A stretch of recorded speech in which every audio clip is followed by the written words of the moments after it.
यथाग्निर्दाहिका शक्ति रामकृष्णे स्थिता हिया सर्वविद्यास्वरूपां तां शारदां प्रणमाम्यहम्।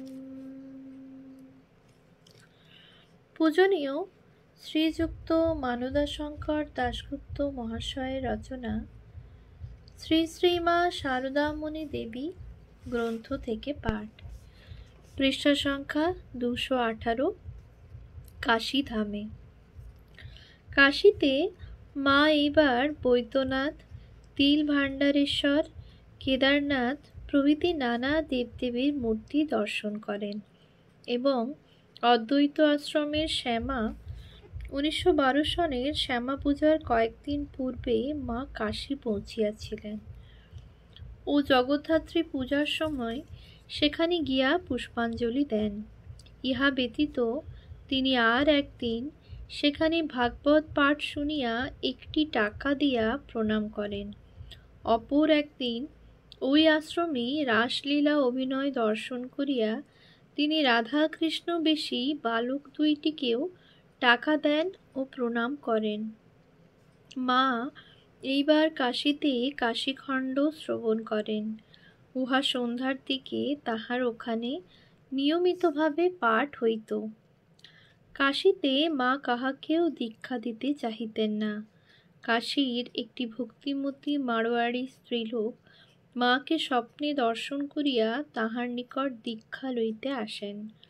মা তাহার ভাষা না বুঝিতে পারায় তাহার সঙ্গের একটি বাঙালি মেয়ে মাকে তাহার কথা বুঝাইয়া দেন। সমস্ত শুনিয়া মা বলেন, ওর কুলকুণ্ডলিনী জেগেছে, এখন দীক্ষাটি হলেই হয়ে যাবে। কিন্তু কাশীতে তো আমি দীক্ষা দিই না, এখানে শিব গুরু, জয়রামবাটি বা কলকাতায় গেলে হবে।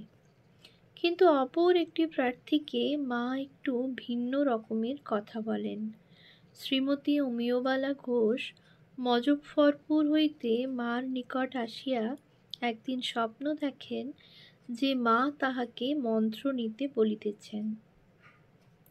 মাকে ওই কথা জানাইলে মা তাহাকে বলেন, না বৌমা, তোমাকে আমি কলকাতা বা জয়রামবাটিতে মন্ত্র দেব। কাশীতে মন্ত্র দিলে সদ্য মুক্ত হয়ে যাবে। কাশীতে একটি অপরিচিত ভিখারিনী মেয়ে একদিন মাকে দর্শন করিতে আসে। তাহার একটি অতি সুন্দর মর্মস্পর্শী বিবরণ মার একটি স্ত্রী ভক্ত দিয়াছেন। ঘটনাটি মার জীবনের উপর একটি আলোক সম্পাত করে, তাই উহার একটি সংক্ষিপ্ত বিবরণ আমরা নিম্নে দিলাম। একদিন দুপুরে সকলেই বিশ্রাম করিতেছেন। বাড়ি প্রায় নিস্তব্ধ। মা একটু ঘুমাইতেছেন। এমন সময়ে লেখিকার মনে হইল কে যেন খুব দূরে কাঁদিতেছে। তখন মা হঠাৎ উঠিয়া বলিলেন, কে গান গাচ্ছে? চলো তো মা, চলো তো মা, বারান্দায় গিয়ে দেখি। লেখিকা মার সহিত বারান্দায় আসিয়া দেখেন একটি মেয়ে অতি করুণ মৃদুস্বরে গান গাহিতেছে। আমার মা কোথায় গেলে? আর দুই চক্ষের জলে তাহার বুক ভাসিয়া যাইতেছে। মা সেখানে বসিতেই সে তাহাকে প্রণাম করিয়া বলিল, মা, আমার অনেক দিনের আশা আজ পূর্ণ হলো। আজ আমার কি আনন্দ হচ্ছে বলতে পারছি না মা। মা তাহার পরিচয় জিজ্ঞাসা করিলে সে বলিল, আমি আপনার ভিখারিনী মেয়ে মা। মা, কোথায় থাকো?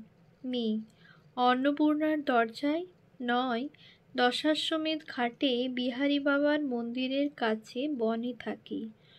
মা, ভিক্ষাতে তোমার বেশ চলে তো? মেয়ে, আপনার আশীর্বাদে বেশ চলে যায়। কিসে একটু ভক্তি হয় তাই ভাবি মা। মা তাহাকে আশীর্বাদ করিয়া আর একটি গান গাহিতে বলিলেন। সে গাহিল। তারপর বলিল, অনেক দিন ধরে আপনাকে দেখবার বড় স্বাদ ছিল। আপনি এখানে আছেন শুনে আসবো ভাবি, কিন্তু ভয় করে পাছে কেউ কিছু বলে। মা, কেউ কিছু বলবে না, তোমার যখন ইচ্ছা এসো। মা তাহাকে প্রসাদ দিতে বলিলেন এবং সেই প্রসাদ পাইয়া বিদায় লইবার সময় তাহাকে বলিয়া দিলেন, আবার এসো মা।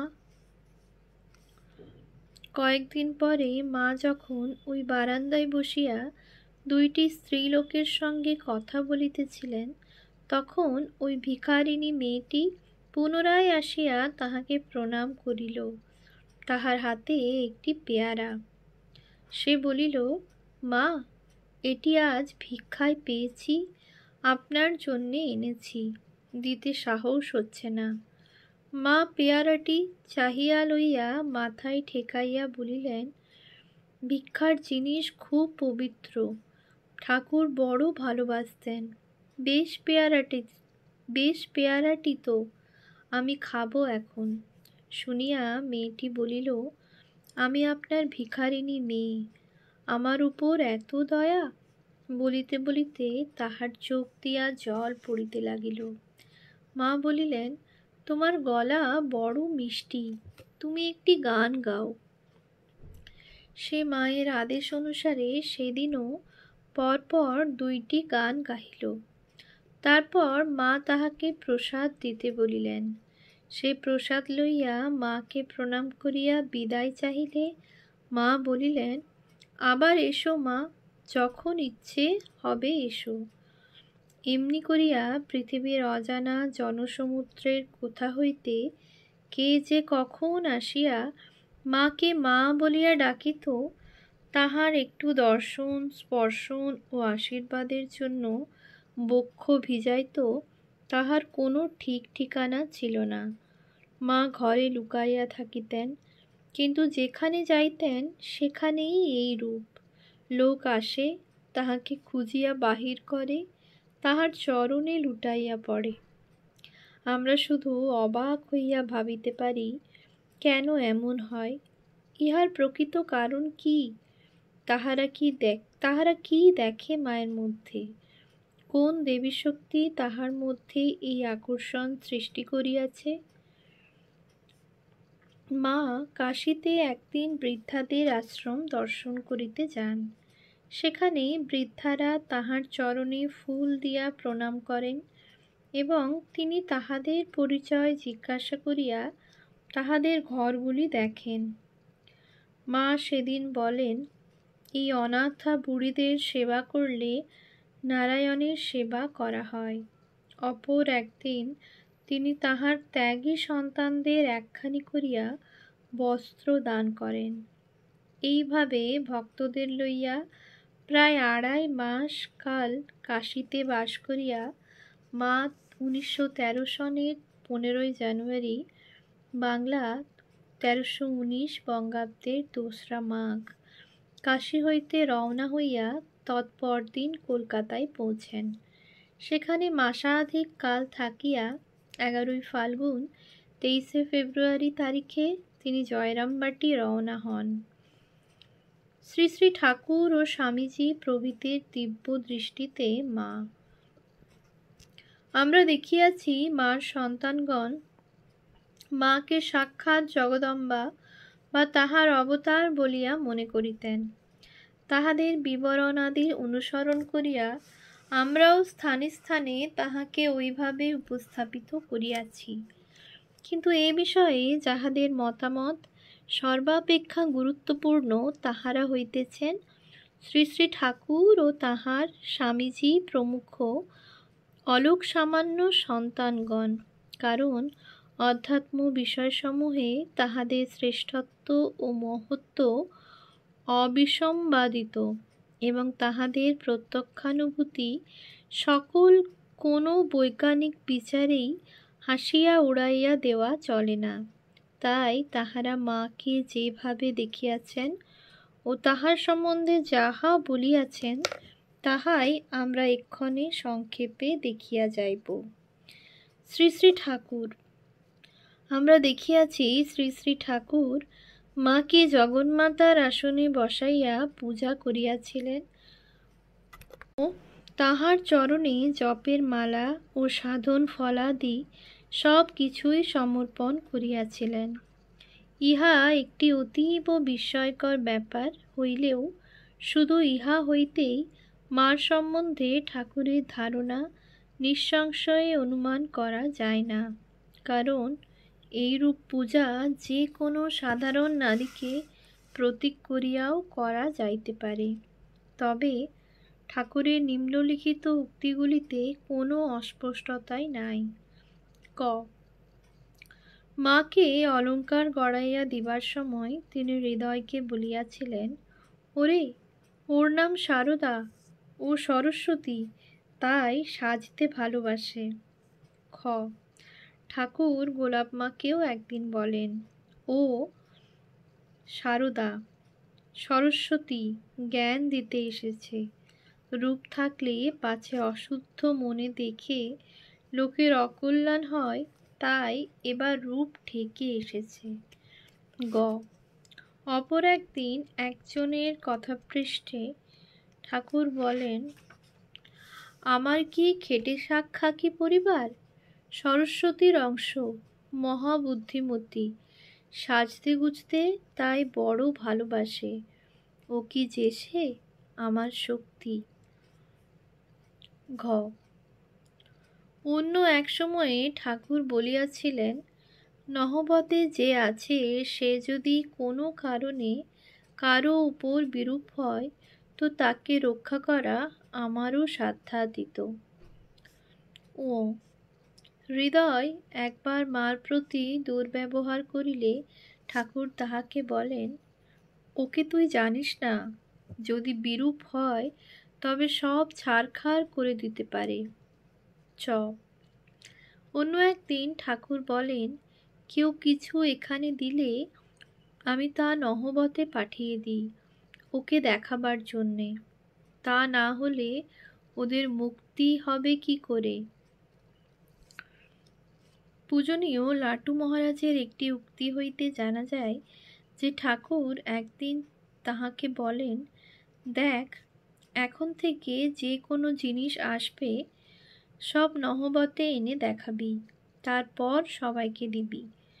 ইহার কারণ সম্বন্ধে লাটু মহারাজ বলেন, জিনিসগুলোর দোষ কাটাবার জন্যে তিনি মায়ের কাছে নহবতে পাঠাতে বলতেন।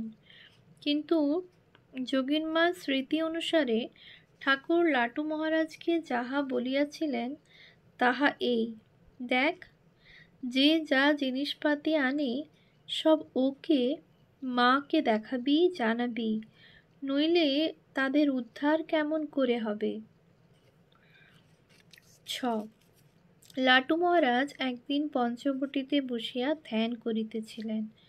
ঠাকুর ঝাউতলায় যাইবার পথে তাহা দেখিয়া বলেন, ওরে শালা, যার ধ্যান করছিস সে তো নহবতে বাসন মেজে আর হাঁড়ি ঠেলে মরছে, তার খবর রাখিস। বর্গেজ্য. অন্য একদিন ঠাকুর স্বামী শিবানন্দকে বলেন, ওই যে মন্দিরে মা রয়েছে আর এই নহবতের মা অভেদ। স্বামী বিবেকানন্দ. স্বামী বিবেকানন্দ আমেরিকা যাইবার পূর্বে সম্ভবত মাদ্রাজ হইতে একখানি পত্র দ্বারা শ্রী শ্রী মার আশীর্বাদ চাহিয়াছিলেন। তখন মা তাহাকে প্রাণ খুলিয়া আশীর্বাদ করিয়া লিখিয়াছিলেন, বাবা, তুমি দিগ্বিজয়ী হয়ে ফিরে এসো, তোমার মুখে সরস্বতী বসুক। এই আশীর্বাদ লাভ করিয়াই স্বামীজি নিজেকে সকল সংশয় হইতে মুক্ত মনে করিয়া নির্ভয়ে আমেরিকার দিকে রওনা হইয়াছিলেন। পরে আমেরিকা হইতে তিনি তাহার কোনো গুরুভাইকে এক পত্রে লিখিয়াছিলেন, মা ঠাকরুন যে কি বস্তু বুঝতে পারোনি, এখনো কেউ পারো না, ক্রমে পারবে। ভায়া, শক্তি বিনা জগতের উদ্ধার হবে না। মা ঠাকুরানী ভারতে পুনরায় সেই মহাশক্তি জাগাতে এসেছেন। রামকৃষ্ণ পরমহংস বরং যান, আমি ভীত নই। মা ঠাকুরানী গেলে সর্বনাশ। রাগ করো না, তোমরা এখনো কেউ মাকে বোঝনি। মায়ের কৃপা আমার উপর বাপের কৃপার চেয়ে লক্ষ গুণ বড়। ওই মায়ের দিকে আমিও একটু পোড়া। মায়ের হুকুম হলেই বীরভদ্র ভূতপ্রেত সব করতে পারে। তুমি জমি কিনে জ্যান্ত দুর্গামাকে যেদিন বসিয়ে দেবে, সেদিন আমি একবার হাঁপ ছাড়ব। দাদা, মায়ের কথা মনে পড়লে সময় সময় বলি, কো রামা। দাদা, ওই যে বলছি, ওইখানটায় আমার গোঁড়ামি। রামকৃষ্ণ পরমহংস ঈশ্বর ছিলেন কি মানুষ ছিলেন, যা হয় বলো, কিন্তু দাদা, যার মায়ের উপর ভক্তি নাই তাকে ধিক্কার দিও, ইত্যাদি। ইহার পর আমেরিকা হইতে ফিরিয়া স্বামীজি মাকে প্রথমবার দর্শন করিতে গিয়া বলেন যে তিনি আমেরিকায় যে সম্মান ও সাফল্য লাভ করিয়াছিলেন তাহা মায়ের আশীর্বাদেই সম্ভব হইয়াছিল। আবার কখনো কখনো তিনি ইহাও বলিয়াছেন, মা ঠাকুরের চাইতেও বড়। বেলুড় মঠে তিনি মার সম্বন্ধে কোনো ভক্তকে একদিন বলেন, তিনি মা বগলার অবতার, সরস্বতী মূর্তিতে বর্তমানে আবির্ভূতা, উপরে মহা শান্তভাব, কিন্তু ভিতরে সংহার মূর্তি। এই সকল উক্তি ছাড়া আমরা দেখিয়াছি স্বামীজির মনে কোনো সমস্যা দেখা দিলে তিনি কিভাবে মার নিকট তাহার সমাধান খুঁজিতে গিয়াছেন। ওম শান্তি শান্তি শান্তি। হরি ওম তৎসৎ। শ্রীরামকৃষ্ণার্পণমস্তু।